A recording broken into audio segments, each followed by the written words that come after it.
नमस्कार मेरे प्यारे दोस्तों, कैसे हो आप सब लोग।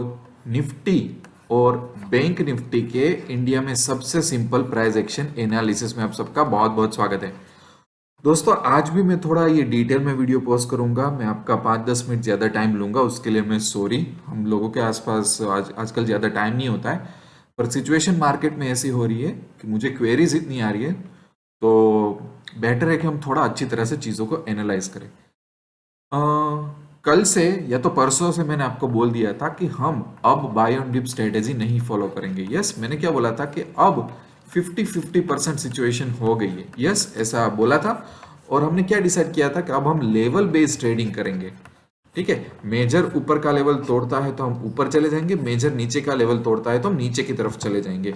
और खास करके जो 1 आवर का चार्ट, 1 आवर की कैंडल होती है, वो लो ब्रेक करती है तो एक बहुत बहुत मेजर एक वीक इंडिकेशन होता है। ये काफी सारी बातें मैंने समराइज की थी और काफी सारे लोग अच्छी तरह से लर्न कर रहे हैं। ठीक है, अब पहले तो मैं एक नई चीज आपको बताता हूं। एक ही सिंपल चीज हम ऐड कर रहे हैं आज के चार्ट में, ज्यादा कॉम्प्लेक्स नहीं बनाना है। मुझे इंडिकेटर ज्यादा पसंद नहीं है, बट आपको दिखाने के लिए कि कुछ और चीजें क्या हम डाल सकते हैं इसमें। जैसे कि मैं एक सिंपल मूविंग एवरेज डालूंगा। ठीक है, मूविंग एवरेज जो निफ्टी के जो लास्ट कुछ दिन होते हैं जो हम सेट करते हैं, उसके ऊपर से उसकी एवरेज के बेस पे हमें कुछ मिलता है। बस आप एवरेज मान लो ना, जो हम स्कूल में सीखे हैं वो एवरेज की तरह कि लास्ट 20 दिन की क्या एवरेज रही, आप ऐसा मान लो। चलो ज्यादा हम डीप में नहीं जाएंगे। तो ये मूविंग एवरेज की लाइन है कि लास्ट 20 दिन में निफ्टी क्या कर रहा है, किस तरह से वो ऊपर नीचे जा रहा है, उसके कुछ फॉर्मूला होती है। अब मुझे तो पता है कि वो क्या है, मुझे एडवांस टेक्निकल एनालिसिस भी पता है, पर मेरी चैलेंज ये है कि काफी सारे लोगों को नहीं पता होगी। तो हम क्या करें, कोई डेटा चेक करें कि लास्ट 20 दिन में निफ्टी की हालचाल क्या रही थी, उसके कंपैरिजन में निफ्टी अभी क्या कर रहा है। तो 20 डेज का एक मूविंग एवरेज मैंने ले लिया, तो उसकी लाइन अपने आप आ जाती है कैलकुलेट करके। अब सबसे बड़ा एक वीकनेस पॉइंट क्या हुआ है कि यहां से 20 डेज के नीचे वो चला गया है, तो इंटरिम उसको वीकनेस मान सकते हैं। यही चीज बैंक निफ्टी में भी हुई है। पर मैं ये 1-2 दिन में क्यों इतना मैं ऐसा ट्रिगर नहीं हुआ था, मुझे 1-2 दिन में मैंने थोड़ा डिले किया इसको जानने में, क्योंकि कई बार चीजें इंडिकेटर से नहीं चलती है, स्टॉक मार्केट वहीं से भी यू टर्न मान लेता है। तो मुझे 1-2 दिन और देखना था कि क्या ये वीकनेस सही में थोड़ी बहुत वीकनेस आ रही है, या तो फिर काफी लोग फंस जाएंगे और मार्केट यू टर्न जवाब दे देगा। इसके लिए मैं 1-1.5 दिन मैंने राह देख ली। हमारा जो ये पॉइंट था कि 18,315 के ऊपर नहीं जा सका, वही एक बहुत बड़ा हमारे लिए तो ट्रिगर था। यस और नो, जो लोग मुझे पर फॉलो करते हैं रात के 8 बजे की वीडियो में, मैंने ये बोला था कि यही एक मेजर ट्रिगर था। तो वो ट्रिगर के आसपास ही ये लाइन जा रही थी। ठीक है, थोड़ा ज्यादा कुछ फर्क नहीं था। और एग्जैक्ट ये ट्रिगर देखो, ये 18,315 वाली कैंडल थी ना, वहीं पे देखो ये पास होने का ट्राई कर रही थी। तो हमको पता नहीं था। देखो, मुझे आपको बताने की जरूरत नहीं पड़ी थी कि 20 डे की मूविंग एवरेज है ये, पर अल्टीमेटली जो हम प्राइस एक्शन ऑब्जर्व करते थे तो कहीं ना कहीं वो सेम लागू होता था।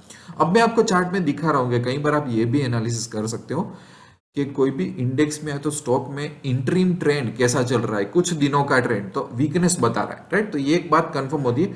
वही चीज बैंक निफ्टी में मैं जाता हूं तो वही चीज बैंक निफ्टी में भी एग्जैक्ट ये वाला लेवल है। ये जो पैटर्न बनी है वो भी मैं आपको शायद डिस्कस करा था। जैसे ही उस पैटर्न से नीचे गया तो वो 20 मूविंग एवरेज से नीचे चला गया था। तो ये पैटर्न भी हमने डिस्कस की थी, जो ये बैंक निफ्टी के लिए इंपॉर्टेंट थी, वहां पे निफ्टी के लिए इंपॉर्टेंट थी। तो प्राइस एक्शन फॉलो करो तो भी पता चल सकता है, दुनिया भर के इंडिकेटर फॉलो करो तो ज्यादा कंफ्यूज हो जाओगे। ठीक है, पर ये मैं आपको सिर्फ बताना चाहता था। अभी इसको मैं रिमूव कर देता हूं। ओके, आज भी क्या हुआ, आज इसने कुछ लो मार दिया सीधा 17,613 का, और कहीं ना कहीं वहीं पे फिर से उसने लो मारा, पर वीकनेस थी और ऊपर की तरफ स्पाइक मार के काफी सारे ट्रेडर्स को परेशान करके वो फिर से नीचे चला गया, राइट। अब मेजर लेवल के हिसाब से तो ठीक है, कल के लेवल के हिसाब से ही मूव हुआ है जो डाउन हुआ है, पर ये जो प्रॉब्लम है ये हमारे स्टॉप लॉस वगैरह हिट कर देते हैं। तो काफी सारे लोगों का हुआ है, मेरा खुद का ये सब चीजें होता है। No need to worry about it. 5% ऐसे केसेस होते रहते हैं स्टॉक मार्केट में, इसको होने दो। इसको सबसे ज्यादा बोलते हैं कि बायर और सेलर में लड़ाई हो रही है, काफी सारे लोग कंफ्यूज हो रहे हैं कि अब क्या किया जाए। ठीक है, तो आज देखना कि जब ऐसी सिचुएशन होती है तो बायर और सेलर में फाइटिंग भी होती है और बायर और सेलर दोनों कंफ्यूज होते हैं। लोग randomly call by call sell, उनको पता नहीं होता कि मार्केट कहाँ जा रहा है। बट अब मैं आपको एक और चीज बताता हूं कि इसका वीकली चार्ट देखो। वीकली चार्ट में भी क्या हो रहा है कि इसने ये लो क्रॉस कर दिया, ये कैंडल का ये क्रॉस कर दिया। अब हमें ये देखना है कि ये जो 2-3 कैंडल है उसका लो कहाँ पे, तो 17,269। तो 17,269 वाली चीजें हमें देखनी पड़ेगी। आई होप कि निफ्टी उसको ब्रेक ना करे। करीबन करीबन यहाँ पे एक बहुत मेजर सपोर्ट है, अगर ये ब्रेक कर देता है तो फिर से हम यहाँ पे आ जाएंगे। ओके, यहाँ पे सीधा 16,700 बहुत बड़ा फॉल आएगा अगर ये सब लेवल क्रॉस करेंगे तो ये आपको ध्यान रखना है कि निफ्टी क्या कर रहा है। यहाँ पे 17,200 वाला लेवल निफ्टी के लिए बहुत इंपॉर्टेंट है। आई होप कि वहां से नीचे नहीं जाएगा, वहां से नीचे जाएगा तो बहुत बड़ा सीधा 500-800 पॉइंट का फॉल है। शायद वो फॉल एक साथ ना आए पर वो फॉल आएगा, क्योंकि यहाँ पे जो मेजर बाइंग हुई थी उसका सपोर्ट गिरना नहीं चाहिए। अगर वो सपोर्ट गिर गया तो फिर हम ज्यादा लेवल्स दिखेंगे। अभी आज जो हुआ तो उसके हिसाब से मैं अभी 60% मेरा बायस चला गया है नेगेटिव तरफ और 40% मेरा बायस अभी भी है बाइंग तरफ। समझ रहे हो, क्योंकि इंटरिम बेसिस पे जो ट्रेंड चेंज हुआ इसकी वजह से मैं भी मेरा बायस धीरे धीरे चेंज कर रहा हूं। तो अभी शॉर्टिंग की साइड ज्यादा पोजीशन मिलेगी। तो उसको कैसे देखना है, हमको ये देखना है कि देखो जब भी ये, जैसे कि अगर हम मंडे को ट्रेड करते हैं तो अभी फ्राइडे का हाई कितना रहा, तो फ्राइडे का हाई रहा करीबन 7,900। अगर जैसे ही ये हाई को क्रॉस ना कर पाए शॉर्ट कर दो, ये हाई को क्रॉस ना कर पाए शॉर्ट कर दो, ये हाई को क्रॉस ना कर पाए शॉर्ट कर दो। इसी तरह से हम शॉर्टिंग में चले जाएंगे। और नीचे की तरफ ये जो लो मारा हुआ है उसने जो 17,600 का, वो अगर सस्टेन ना कर पाए तो शॉर्ट कर दो। अब हम ऐसा सोचेंगे, क्योंकि अब देखो मुझे दो साइड सोचना पड़ेगा कि नीचे की साइड सपोर्ट जो लो मार रहा है वो उसका एक इंटरिम सपोर्ट हुआ, वो तोड़ दिया तो गए काम से। फिर 17,269 वो तोड़ दिया तो गए काम से। ठीक है, तो उसी तरह जब वो हाई को भी क्रॉस कर, उसका प्रीवियस हाई जो डे का, ये सब हाई क्रॉस करने में फेल होता है तो फिर से शॉर्ट।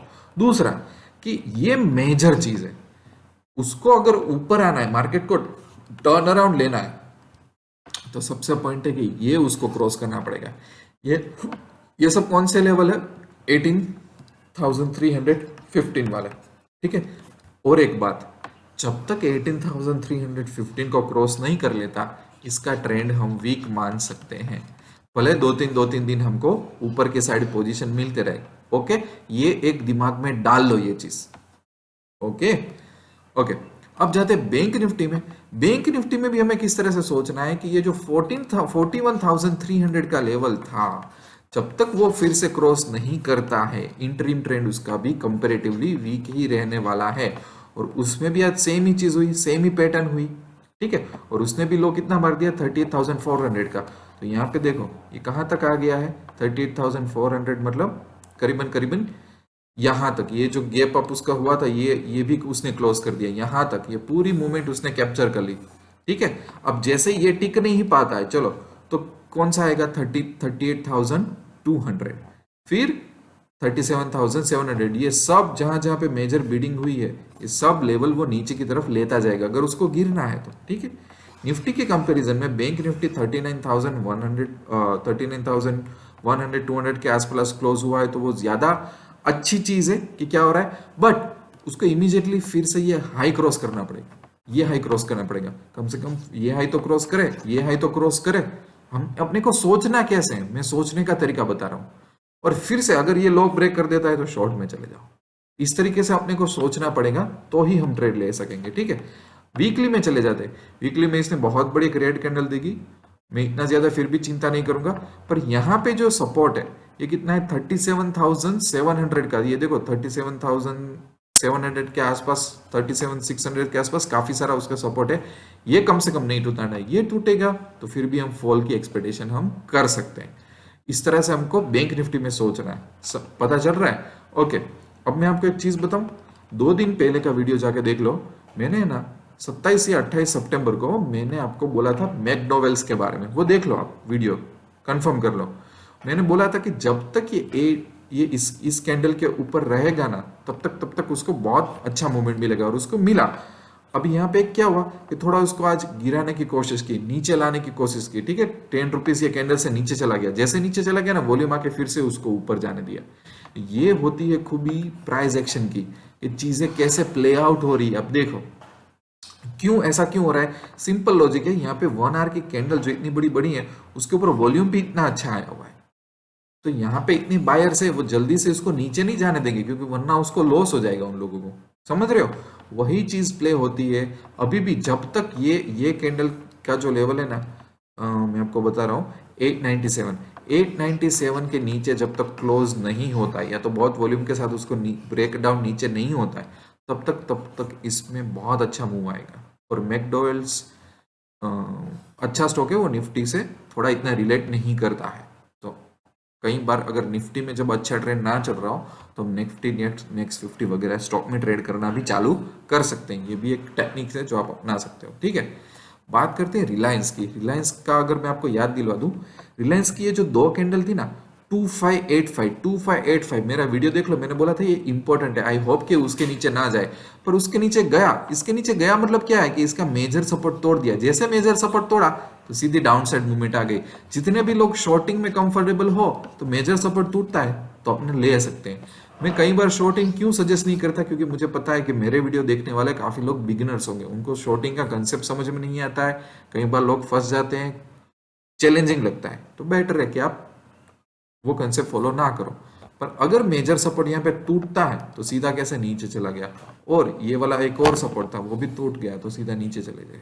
ठीक है, अभी एक और चीज कि रिलायंस की मैं बात करता हूँ कि वीकली अगर ट्रेंड देखे तो रिलायंस में भी यहाँ पे कंसोलिडेशन हो चुका है। ठीक है, तो रिलायंस में अभी अपने को सपोर्ट कहाँ पे दिख रहा है, एग्जैक्ट ये कैंडल का हाई कितना था 2505, और एग्जैक्ट ये लो मारा हुआ है 2501।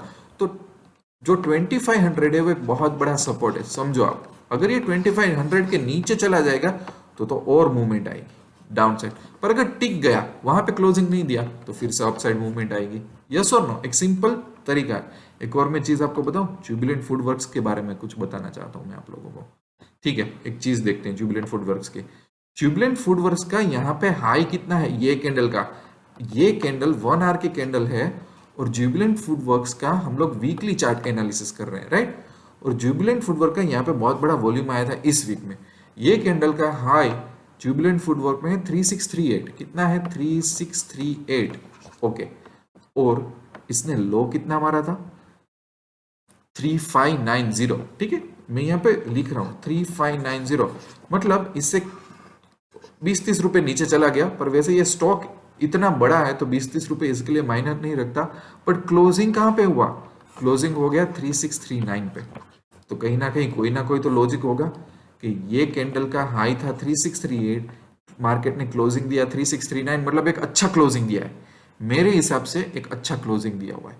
बट अगर वो 3638 को सस्टेन नहीं कर पाता है इंट्राडे में, ठीक है, तो ये स्टॉक वीक हो जाएगा, उसमें शॉर्टिंग कर सकते हो। पर अगर उसको सस्टेन कर लिया अच्छे नंबर से और वॉल्यूम यहाँ पे आ गया तो यहाँ पे फिर से बाय ऑन डिप्स कर सकते हो, ऊपर की तरफ कर सकते हो।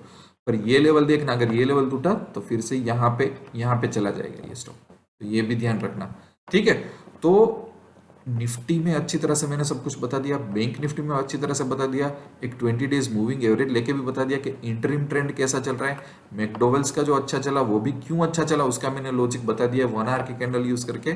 रिलायंस में भी मैंने बता दिया कि क्या चल रहा है क्या नहीं चल रहा है, और जुबिलेंट फूड वर्क्स का भी थोड़ा एक नया स्टॉक था तो मैंने आपको उसका आइडिया दे दिया कि इसको किस तरह से अपने आप ट्रेड कर सकते हैं, राइट।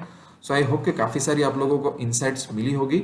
दिवाली नजदीक है, होप कि हम सबकी दिवाली अच्छी जाए, प्रॉफिट इतना ज्यादा ना हो तो कोई ना हो, मैं नहीं चाहता कि लोग बड़े बड़े लॉस में आए, इसलिए जो भी आप स्ट्रेटेजी यूज करो रिस्क मैनेजमेंट के साथ लॉस फिक्स करके आप करना, रैंडमली ट्रेड मत करना बिल्कुल भी। ठीक है ना, ये हमेशा मैं कहता हूँ जो बंदा लॉस को फिक्स कर पाया वो बंदा स्टॉक मार्केट में जीत जाता है। ठीक है, और कोई भी टेक्निकल क्वेश्चन हो तो मुझे ईमेल या व्हाट्सअप कर देना। और एक अच्छा trader, serious trader without tips और कॉल बनना है तो पैसा तो बनेगा कि वेबसाइट विजिट कर लो, एंड्रॉइड ऐप डाउनलोड कर लो। नए लोगों के लिए 1 लाख रुपए के कोर्सेज फ्री दिए, बाद में स्ट्रेटेजी स्पेसिफिक कोर्सेज में इंट्राडे है, ऑप्शन इंट्राडे है, ऑप्शन पोजिशनल है, कमोडिटी ट्रेडिंग है, स्विंग ट्रेडिंग है, सब कुछ है। पूरा सिस्टमेटिक मेरा अप्रोच रहता है। अगर सिस्टमेटिक अप्रोच फॉलो करके कमाना है तो मेरे साथ लॉन्ग टर्म के लिए जुड़ सकते हो।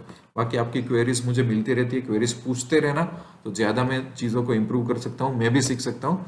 मिलते रहेंगे दूसरे वीडियो में, तब तक के लिए wish you lots of love and happiness. Thank you very much.